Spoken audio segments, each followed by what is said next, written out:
Bartus and the Duck. A long, long time ago, in a place of mountains and valleys, there lived a very poor farmer called Bartus. He had a run-down cottage, but no farm buildings, and the only animal he possessed was a single duck. This duck wasn't much use to poor Bartus, because, although she followed him everywhere like a dog and quacked merrily, she didn't lay eggs. All the same, Bartus took care of her. In fact, he took very great care of her. He gathered fresh grass for her, looked for especially juicy plants in the fields, and picked her up in his arms and carried her to the stream so that she could swim in the crystal-clear water. That was how much he loved his duck. One day, Bartus travelled a little farther from home than usual. He wanted to bring his duck some special plants that grew by a little dark pond in a distant valley. He set off with his bag over his shoulder, and he was walking along the rocky path and whistling cheerfully when suddenly he stopped in his tracks. He had a feeling that someone was following him. At first he thought he might just have heard an echo, but when he listened more closely, he realized that it wasn't an echo at all. Someone nearby was whistling a beautiful tune. Bartus looked all around, but there was no one to be seen. He was just about to walk on again when he heard a voice. "Bartus, come over here." Bartus looked around a second time, but there was still nobody there. "I can't see you," he shouted. "Where are you?" "Look under the bush," came the reply. So Bartus went up to the bush that was growing by the side of the path and got down on his knees. Only then could he see that under the bush lay a snake. The snake lifted his head and hissed, and then he started whistling. On the creature's head was a crown of dewdrops that glittered in the sun like jewels. Bartus immediately knew that he was face to face with the Snake King. "I want to ask you a favor, Bartus," said the snake. "Put me in your bag and carry me up the hill. I'll reward you for it generously." "With pleasure," replied Bartus, "but I don't need any reward." He bowed respectfully, and then picked the snake up and put him into his bag. Bartus set off up the hill, and when he got to the top, he knelt down and let the snake out onto the grass. Now the Snake King spoke again. "Let me show you how grateful I am. Bow down." Bartus did as he was told, and the Snake King gave a loud hiss. The young man felt as if a warm breeze was blowing through his hair. "I've given you a magical gift," smiled the Snake King. "Now you are so powerful that all you have to do is whistle to whip up a tornado, bring down lightning from the sky, or summon a rainstorm. Perhaps you will find these powers useful sometime. Now, pick up your bag and go back down into the valley. There you will meet a king riding on a black horse. When you see him, remember the powers I have given you." Bartus bowed again in thanks, and then he took his bag and went back to the pond in the valley. He was just picking some juicy water plants for his duck when all of a sudden he heard the sound of horses neighing behind him. Shielding his eyes from the sun, he turned around and looked. Before him he saw a band of knights. Standing at the very front was a big black horse, and sitting on the big black horse was the king himself in his red cloak. The king's gold crown shone as brightly as the sun, and in his hand he held a silver scepter. "Greetings," said the king.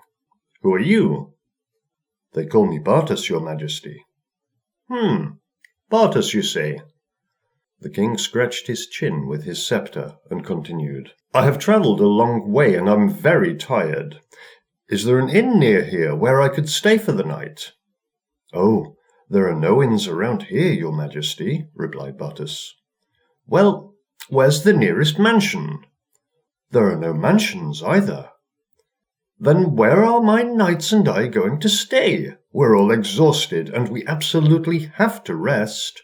We're going into battle tomorrow." Into battle? Gasped Bartas fearfully. There's nothing to worry about, grinned the king with a wave of his sceptre. My men and I will defeat the enemy, but before that we need a good night's sleep. Isn't there even a cottage in these parts? There's only one, your majesty. Mine. It's a bit run down, but if you don't mind that, at least you'll have a roof over your head. The king accepted the farmer's offer, and Bartas led them all back to his cottage. As soon as they entered the yard, Bartas's duck ran to greet her master. When he saw this, the king looked very pleased indeed, and he called out to his men, I'm as hungry as a wolf. Catch that duck and kill it, and roast it immediately. Hearing this, Bartas fell to his knees in front of the king. Your majesty, there's some milk and black bread in the cottage, and I might even have some porridge oats. But don't kill my duck. I've raised her by myself ever since she was little. Out of the question, roared the king angrily. No one can defy my royal will. Knights, grab that duck and light a fire.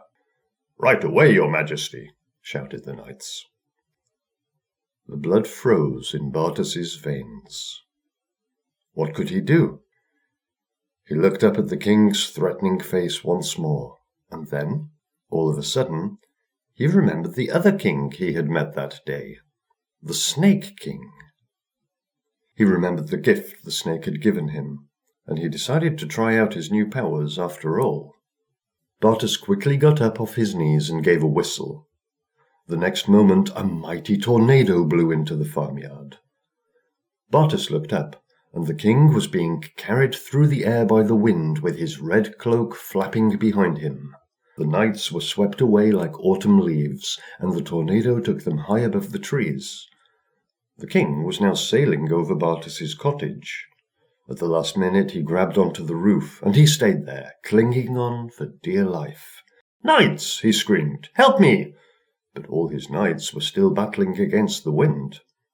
Help! Cried the king again. But no help came. Down in the farmyard, Bartas could hardly stop laughing. When he finally did, he shouted up to the king, Your Majesty, if you've lost your appetite for my duck, I'll stop the tornado and get you down from there. I never want to eat another duck in my life, groaned the king. Just stop the tornado. So Bartas gave a whistle, and the next moment the wind immediately died down, and the king slipped safely from the roof. As soon as his feet touched the ground, however, he turned and yelled to his knights, Tie this peasant up, and roast that duck for my dinner.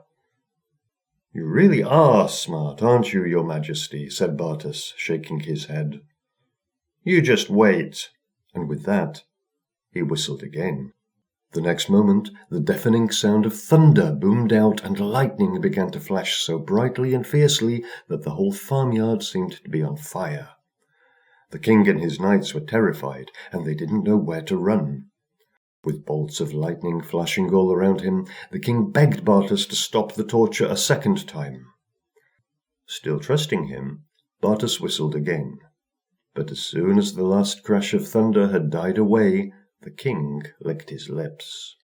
Tie him up, and get me my dinner. Now Bartas really was angry. I've had enough of this, he shouted. Your hunger's too hot, but I'll soon cool it down. This time when he whistled, rain began to pour from the sky. It fell so hard that the farmyard immediately turned into a lake. The king and his knights were soon up to their necks in water, and it wouldn't be long before it was over their heads. Bartas, however, seemed to be standing above the flood, and he was laughing so hard, tears were streaming down his face. Save us, cried the king. Stop the rain. I promise I won't hurt your duck. Well, Bartas had already been disappointed twice by the king's promises, so this time he didn't really believe him, and he let the rain keep on falling. When the water was almost up to their noses, one of the knights spoke up. Please don't let us drown. It's not our fault that the king doesn't keep his word. Bartas took pity on the poor man. He gave a whistle, and the rainstorm stopped in an instant. The water quickly soaked into the ground, the clouds parted, and the sun shone more brightly than ever. The king was soaking wet, and he took off his red cloak to dry it in the sun.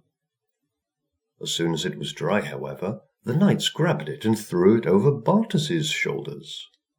Then they took the king's gold crown and silver sceptre from him, and presented them to the surprised farmer. "We need a new king," the knights cried, "and it must be you. You're much more powerful than this one here, and your heart is bigger too. Come back to our castle with us and sit on the throne." Bartas liked the idea so much that he laughed out loud. He climbed onto the big black horse and straightened the crown on his head. He was just about to raise his sceptre to signal that they could set off when he suddenly stopped. To the knight's greatest surprise, Bartas jumped to the ground again, bent down, and gathered up the duck in his arms. "How could I leave without her?" he said to the men. "I've raised her ever since she was little.